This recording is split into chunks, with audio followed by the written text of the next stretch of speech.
નમસ્કાર ખેડૂત મિત્રો, હું મલય બારોટ શક્તિમાન સીડ્સમાં આપ સૌ ખેડૂત મિત્રોનું હાર્દિક સ્વાગત કરું છું। તો આજનો ટોપિક છે કપાસના પાકમાં ઉરિયા ખાતરનું મહત્વ। તો ઉરિયા ખાતર જે છે એ કપાસની ખેતી દરમિયાન મુખ્યત્વે 3 સ્ટેજમાં આપવામાં આવે છે। પહેલા સ્ટેજની વાત કરીએ તો પહેલું સ્ટેજ જે કપાસના વાવેતર દરમિયાન તરત જ તે છોડ જ્યારે 20 થી 25 દિવસનો થાય ત્યારે ઉરિયા ખાતર આપવામાં આવે છે।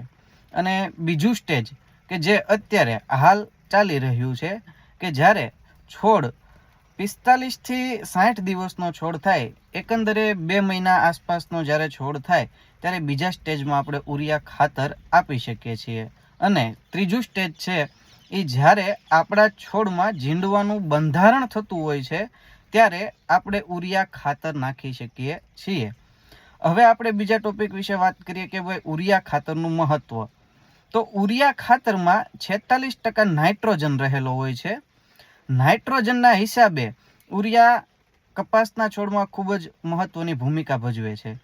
નાઇટ્રોજનના હિસાબે કપાસનો છોડ ઘાટો લીલો રહે છે અને છોડની ખૂબ જ વૃદ્ધિ કરે છે, જેના હિસાબે પ્રકાશ સંશ્લેષણની ક્રિયા કપાસના છોડમાં ખૂબ જ સારી રીતે થાય છે।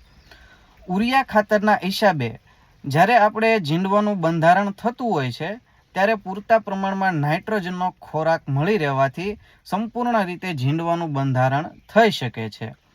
બીજી વસ્તુ કે ભાઈ ઉરિયા ખાતર નાખવામાં ખૂબ જ કાળજી રાખવી જોઈએ કે જ્યારે આપણે પિયત આપવાનું હોય તે પહેલાં જ તે ઉરિયા ખાતર આપવું અને ખાતર આપી અને તરત જ તે પિયત આપવું જોઈએ, અથવા તો જ્યારે ચોમાસાની હાલની સિઝનમાં ભેજવાળી જમીન હોય તો આપણે ઉરિયા ખાતર આપી શકીએ। નમસ્કાર, આજના માટે એટલું જ। મળીએ નેક્સ્ટ વિડીયોમાં નવા ટોપિક સાથે। અમારો વિડીયો પસંદ આવ્યો હોય તો લાઇક, શેર એન્ડ કોમેન્ટ કરવાનું ભૂલશો નહીં।